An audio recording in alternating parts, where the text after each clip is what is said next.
The night was quiet when they came for Jack Thompson. He was sleeping peacefully in his small house on the outskirts of town, tired after a long day of teaching self-defense classes at the local community center. At 42, his body still carried the lean muscle from his 15 years in the military, though his dark hair had started showing traces of gray. A blue light filled his bedroom at exactly 2:37 a.m. Jack's combat-trained instincts snapped him awake instantly, but before he could react, a strange tingling sensation spread through his body. He tried to move, but his muscles wouldn't respond. Through half-opened eyes, he saw 3 tall figures enter his room. They weren't human. The creatures stood at least 7 feet tall, their bodies covered in what looked like shimmering metallic suits. Their heads were oddly shaped, with large black eyes that reflected the moonlight streaming through his window. They moved with an unusual grace, almost floating across his bedroom floor. "This one looks stronger than the others we've collected," said one of the creatures in a voice that sounded like metal scraping against glass. "But they're all the same in the end, primitive and weak. Just hurry up, Blue," another one spoke, its voice higher-pitched. "I want to start the game before the third moon rises." Captain Blue, the apparent leader, waved some sort of device over Jack's paralyzed body. "Scanning shows good physical condition. Former military training. This might actually be entertaining for a few minutes." Jack wanted to laugh at their overconfidence. Even paralyzed, his mind was racing, observing, analyzing. He counted 4 aliens in total, noted their movements, their weapons, the way they carried themselves. He had trained hundreds of soldiers in combat tactics and survival skills. Whatever game these aliens had in mind, they had just made their first mistake by choosing him. "Red, yellow, prepare the transport beam," Blue commanded. "Green, make sure the recreation deck is set up for the hunt when we return to the ship." As they spoke, Jack felt himself being lifted by an invisible force. The aliens had no idea that their conversation was giving him valuable information. Recreation deck meant a confined space. A hunt meant they were overconfident. And overconfidence, as he had taught his students countless times, was a weakness he could exploit. Through the window, he saw a massive ship hovering above his house, hidden from the rest of the town by some kind of cloaking technology. Its surface gleamed like polished chrome under the starlight. "This will be fun," Yellow chittered excitedly. "These humans are so entertaining when they run and scream." The paralysis was starting to wear off slightly. Jack could now move his fingers a little, but he stayed perfectly still, playing helpless. Let them think he was just another frightened human. Let them believe they were the hunters. As the blue light intensified around him, Jack remembered something his old commander used to say. "The most dangerous enemy is the one you underestimate." These aliens were about to learn that lesson the hard way. The last thing Jack saw before the teleport beam activated was the Earth growing distant below him. He didn't feel afraid. Instead, a small smile crept across his face as the paralysis continued to fade. The game was about to begin, but not the one his captors had in mind. Jack woke up in a brightly lit cell with transparent walls. His head felt fuzzy, but the military training kicked in immediately. First priority: assess the situation. The paralysis had worn off completely, and he took inventory of his body. No injuries, still wearing his gray sweatpants and black t-shirt from bed. The cell was a perfect cube, about 10 feet on each side. Through the transparent walls, he could see other empty cells and what looked like a high-tech laboratory. Strange machines beeped and hummed, displaying symbols he didn't understand. "Ah, the specimen is awake." Captain Blue's metallic voice came through hidden speakers. "Are you ready to provide us with some entertainment, little human?" Jack remained silent, studying the cell's corners and edges.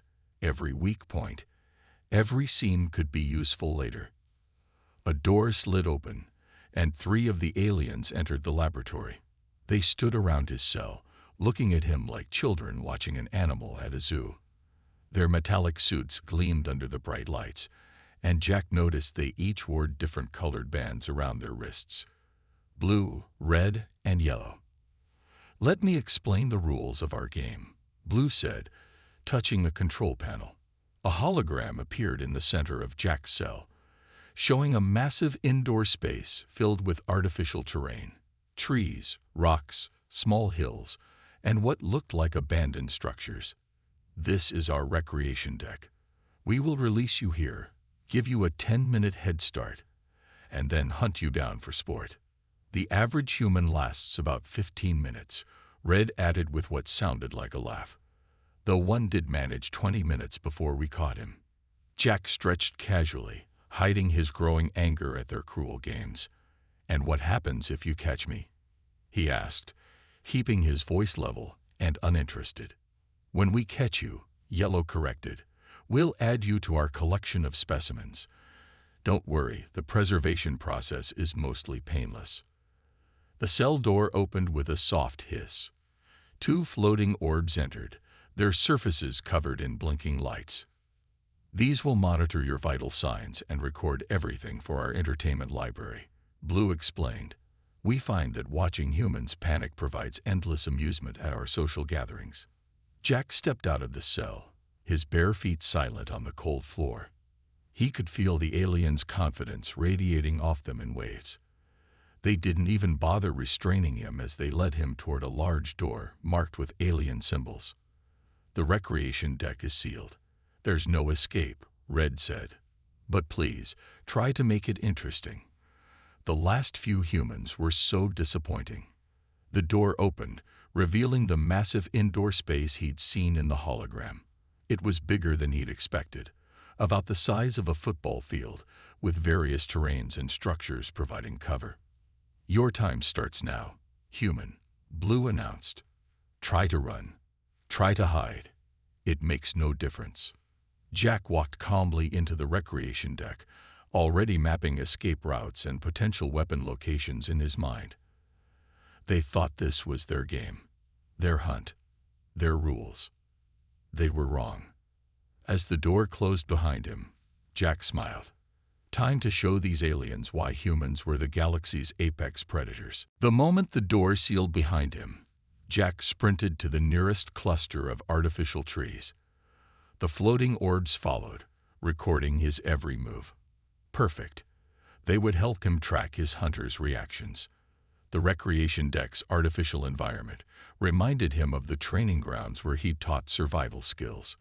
Fake trees, yes, but their branches were solid. Artificial rocks, but they could be used as weapons. Even the dirt beneath his feet was real enough to leave tracks he could use to his advantage. 8 minutes remaining before the hunt begins, Blue's voice echoed through hidden speakers. "Make them count, human." Jack did exactly that. Moving quickly between cover spots, he began gathering materials. Strips of bark from the artificial trees, small rocks, pieces of metal debris he found scattered around. His mind flashed back to teaching young soldiers how to make traps with minimal resources. 7 minutes, the announcement came. "I do hope you're not just hiding, little human. That would be so boring." Jack worked faster. He found what looked like a maintenance panel near one of the artificial hills. The aliens had made their second mistake, using real materials in their fake environment. Real materials could be weaponized. Using techniques he'd learned in survival training, he fashioned crude but effective traps around key points. Trip lines made from bark strips. Pitfalls covered with loose debris. Places where the terrain would channel his pursuers exactly where he wanted them. 3 minutes, Blue announced. "Perhaps we should skip the remaining time. You seem to be doing nothing interesting." "Please proceed," Jack called out, letting a tremor of fear enter his voice. Let them think he was scared. Let them get cocky. The hunting party entered through 3 different doors, red, yellow, and green. Each carried what looked like high-tech stun weapons. They moved with the casual confidence of experienced hunters who had done this many times before. Red took the lead, moving toward the tracks Jack had deliberately left visible. "Over here." The human went this way. From his hidden position high in one of the artificial trees, Jack watched Red follow the trail. The alien passed right under him, stepping exactly where Jack had planned. The tripwire caught Red's ankle. As the alien stumbled, Jack dropped from above, using his full body weight and momentum. He'd learned long ago that any species, no matter how advanced, had vulnerable points in their neck. Red went down hard. Before the alien could raise its weapon, Jack struck precisely at the joint between the helmet and suit. There was a satisfying crack, followed by a hiss of escaping air. "Red? What's happening?" Yellow's voice crackled through their communication devices. Jack quickly stripped Red of its weapon and communication device. The alien's metallic suit was already powering down, its wearer unconscious from the precisely targeted strike. "Red here," Jack spoke into the captured communicator, mimicking the metallic speech pattern he'd heard. The human went toward the eastern section, moving to intercept. "Understood," came Green's reply. "We'll corner it between us." Jack pulled Red's unconscious body into the underbrush. Now he had weapons, communication, and the element of surprise. The hunters were about to become the hunted. The game had truly begun. From the ship's control room, Captain Blue watched the monitors with growing concern. Red's vital signs were weak but stable, indicating unconsciousness rather than death. Still, this wasn't supposed to happen. Humans were supposed to run, to hide, to beg, not fight back. Yellow, green, exercise caution. Blue commanded through the communication system. This specimen appears to be more problematic than anticipated. Down in the recreation deck, Jack moved silently through the artificial terrain, now wearing Red's armored boots he'd taken. The alien's weapon felt strange in his hands, but its basic function was clear enough: point and shoot. He'd also figured out that Red's communication device could pick up all channels, including the alien's private frequencies. "This is unacceptable," Yellow's voice crackled through the device. "No human has ever damaged one of us before." "Split up," Green suggested. "We can cover more ground." Jack smiled in the shadows. Their third mistake, separating when facing an unknown threat. He taught his students about this countless times.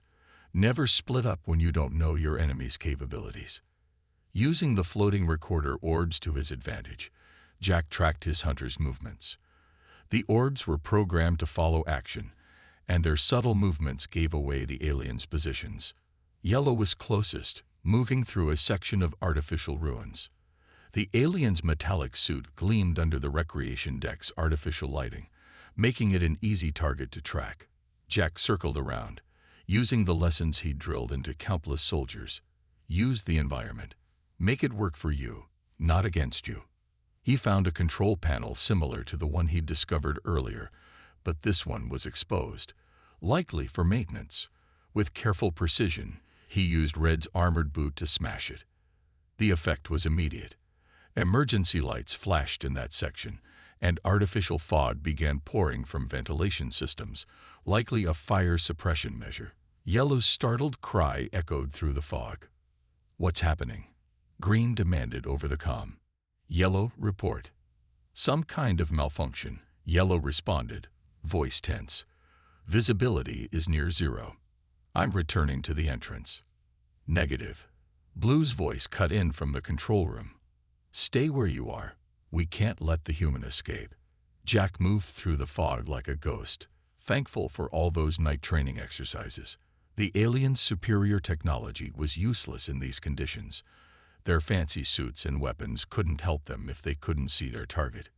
Yellow was turning in circles, weapon raised, trying to peer through the thick fog.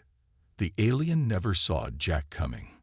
One precise strike at the suit's power junction, another weakness he'd discovered from examining Red's suit, and Yellow's systems went dark. A second blow to the same nerve cluster he'd hit on Red, and another hunter was down. "Yellow, Yellow, respond." Green's panicked voice came through the comm. Jack lifted Yellow's communication device to his mouth.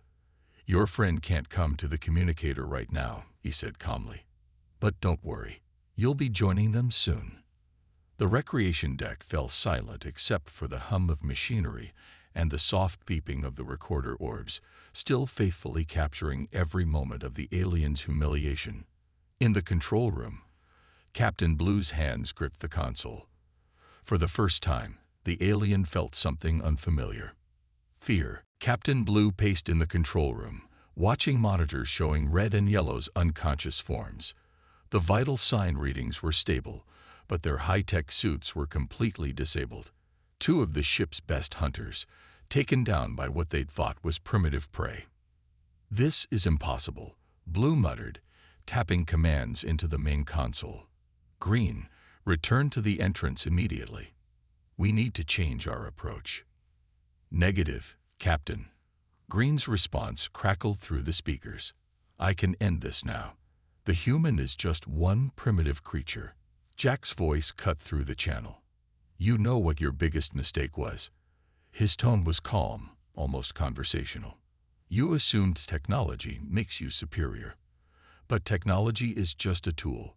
What matters is how you use it." Three crew members burst into the control room, their suits showing different patterns than the hunting team's. "Captain, we're picking up anomalies in the recreation deck's environmental systems." "Lock them down," Blue ordered. "Lock everything down." But Jack had already made his move. Having studied both red and yellow's suits, he'd learned enough about their technology. The maintenance panels he'd found weren't just for show. They connected to actual systems, and systems could be broken. The recreation deck's artificial sunlight began to flicker. Temperature controls went haywire, creating pockets of hot and cold air that produced more natural fog than the emergency systems had. "Having trouble with your toys?" Jack's voice echoed through multiple speakers now. He'd figured out how to access the communication system through the maintenance panels. "Let me tell you about fighting in adverse conditions. It's something we humans excel at." Green was moving frantically now, weapons swinging at shadows. The normally composed alien hunter had lost all sense of procedure and protocol. Fear had taken over. "Captain, we should gas the entire deck," one crew member suggested, "and risk damaging our million-credit recreation system. This deck cost more than this entire solar system," another crew member argued. "The human is just playing with us," the third one added. "Like we played with his kind." In the recreation deck, Jack watched through the fog as Green stumbled into one of his prepared traps. A simple tripwire, combined with the uneven terrain, sent the alien sprawling. The high-tech weapon clattered across the ground. "You know what we learned in combat training." Jack spoke into Yellow's captured communicator. "The most dangerous weapon isn't the gun, or the knife, or even the technology. It's the mind." He emerged from the fog like a ghost, picking up Green's dropped weapon. The alien scrambled backward, all pretense of superiority gone. "Please," Green's metallic voice trembled. "We were just playing a game." "A game?" Jack's voice was ice-cold. "Let me teach you about the games we played in military training." One precise strike, and Green joined red and yellow in unconsciousness. In the control room, Blue watched in horror as the third hunter's vital signs dropped to unconscious levels. The remaining crew members backed away from their monitors, looking at each other nervously. "Lock down the recreation deck exits," Blue commanded. "He's not getting out." Through the speakers came Jack's calm reply. "Who said I want to get out? I'm exactly where I need to be." For the first time in the ship's history, the hunters had become the prey. Alarms blared throughout the ship as Jack moved silently through the maintenance tunnels he discovered behind the recreation deck's panels. The aliens' arrogance had led to another mistake. They'd built real service access ways into their artificial environment. Now these passages were his highway into the ship's vital areas. "All crew to battle stations." Blue's panicked voice echoed through the ship's communication system. "The human has breached the recreation deck containment. Security teams to all critical areas." Jack smiled as he heard the chaos above him. He'd learned the ship's layout from studying the maintenance diagrams posted in the service tunnels, another critical oversight by the overconfident aliens. The engineering level was just 2 decks below. Using the stolen communication device, He picked up the crew's frantic chatter. How did it escape? Where are the security teams? Watch the lifts. It might use them. But Jack wasn't using the lifts. He was using their own ship's infrastructure against them, moving through spaces designed for repair drones. His military training in confined space combat was proving invaluable. The engineering level's entrance loomed ahead, marked with alien symbols he'd learned to recognize. He could hear the deep hum of the ship's engines beyond the access panel. 2 engineering crew members were inside, their suits different from the hunters, less armored, more focused on technical work. They never expected an attack from the maintenance shaft. Jack dropped into the room silently. 2 quick strikes to nerve clusters he'd identified earlier, and the engineers crumpled without raising an alarm. He dragged their unconscious forms into a corner, then turned to the engine control systems. The panels were alien, but engineering principles were universal. Power distribution, life support, artificial gravity. All connected, all vulnerable. Captain, a crew member's voice crackled through his stolen communicator. We're detecting unauthorized access in engineering. Impossible, Blue responded. The human couldn't have reached that level. Jack began methodically disrupting systems, using knowledge gained from studying their maintenance diagrams. He didn't need to understand their language to recognize warning symbols and emergency protocols. First, he isolated the recreation deck's power grid, trapping the security teams that had gathered there. Next, he adjusted life support settings in specific sections of the ship, creating zones where the air was thin but not unbreathable, enough to disorient but not kill. Multiple systems are failing, came another panicked report. We're losing control of environmental regulators. Seal off engineering, Blue commanded. Send all available security. Jack watched through the engineering levels monitors as alien crew members rushed through corridors, their movements becoming increasingly uncoordinated as they hit pockets of thin air. Their advanced technology was turning against them, and they couldn't stop it. He picked up the communicator one more time. You should have studied human history before taking one of us, he said calmly. We've been fighting against superior forces our entire existence. We learned long ago that strength isn't about having the best weapons. It's about using whatever you have available. The ship's main lights flickered as more systems fell under his control. In the darkness, Jack began preparing for the final confrontation. Captain Blue would be coming soon, and this time, the alien would learn exactly why taking a human had been their greatest mistake. The hunt was entering its final phase. Captain Blue stood in the ship's main control room, surrounded by panicking crew members. The monitors showed chaos throughout the vessel. Security teams trapped in the recreation deck, crew members struggling in areas with thin air, and engineering completely dark except for flashing emergency lights. The human has control of our critical systems, a crew member reported, their metallic voice trembling. We can't override the commands. Blue's large black eyes narrowed. There was one option left, an extreme one. Prepare to vent the ship's atmosphere. All crew to emergency suits. But Captain, another crew member protested, some of our people are unconscious. They'll die. Better some than all. Blue snapped, entering override codes into the main console. This human has proven too dangerous. We must end this now. Jack's voice came through all speakers. Testing your own people's loyalty, Captain. Let's see how that works out. Suddenly, the ship's artificial gravity shifted. Everything not bolted down began sliding toward the walls. Blue grabbed the console to stay upright as crew members tumbled across the control room. Gravity controls are compromised, someone shouted. He's using our own systems against us. In engineering, Jack watched through the monitors as chaos spread. He'd studied enough of their technology now to understand their weaknesses. Their reliance on advanced systems had made them forget basic physics. Warning, the ship's automated system announced. Atmosphere venting sequence initiated in specific sectors.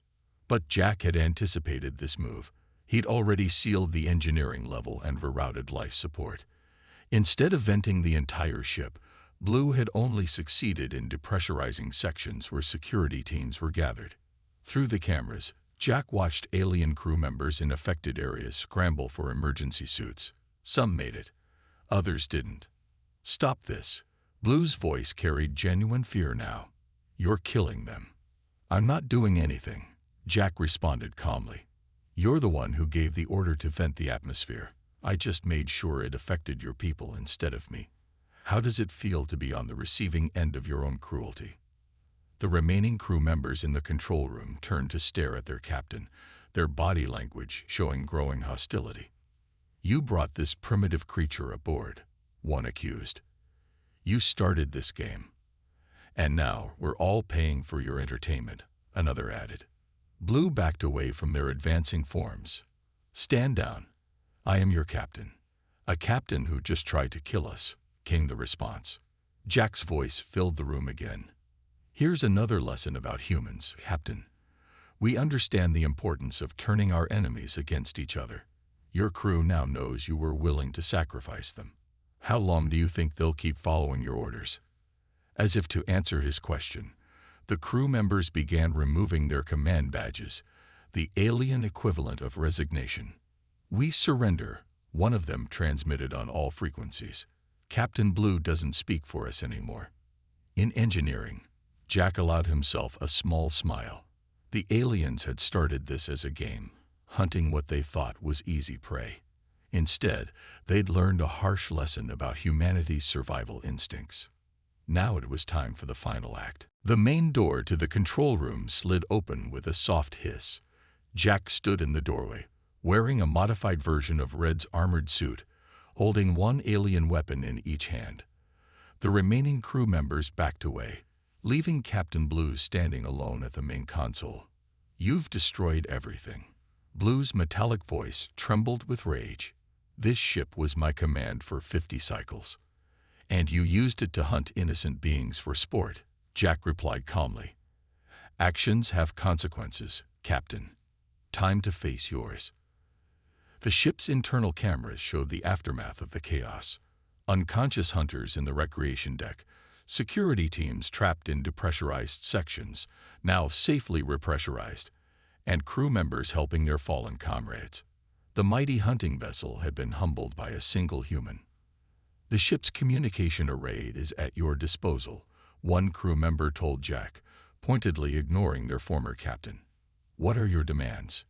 Jack walked to the main console, keeping one weapon trained on Blue. "First, send a message to your homeworld.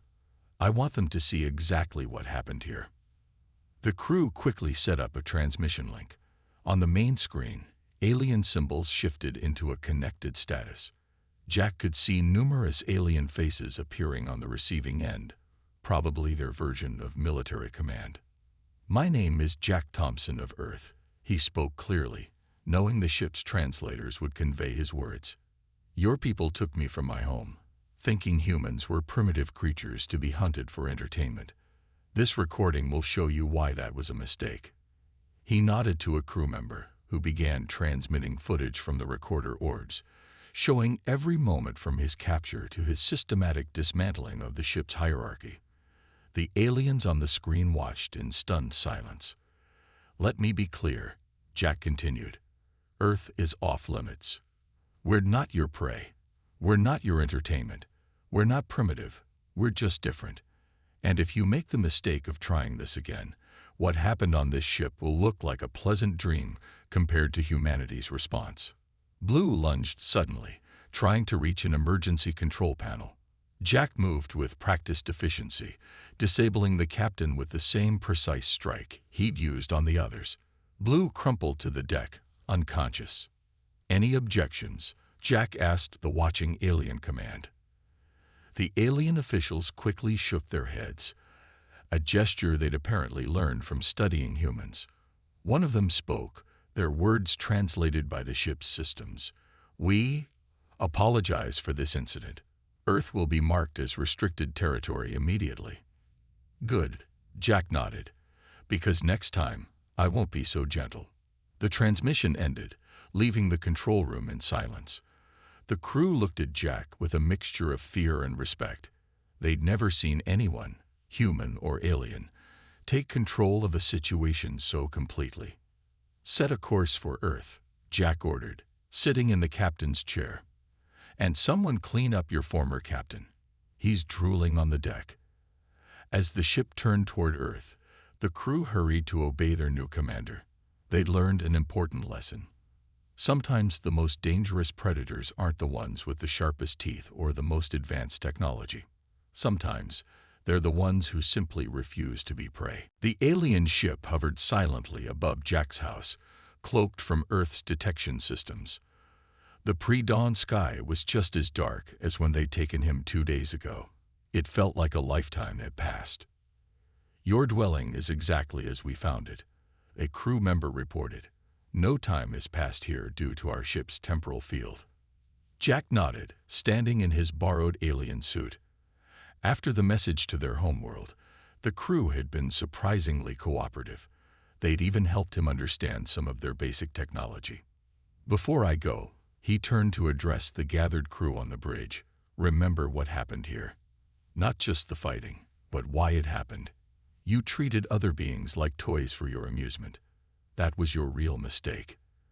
The crew members lowered their heads in shame. One stepped forward, holding a small device. "We wish you to have this," they said. "It's a universal translator, a reminder of our lesson." Jack accepted the device. It was smaller than his palm, elegant in its alien design. "Thank you. Though I hope we never need to use it again. The hunting ships have already been recalled," another crew member assured him. "Your world is now marked in all our star charts with the highest warning level. No ships will trouble Earth again." "Good," Jack smiled, "because next time, you won't just face one human. You'll face all of us." The crew shifted uncomfortably at his words.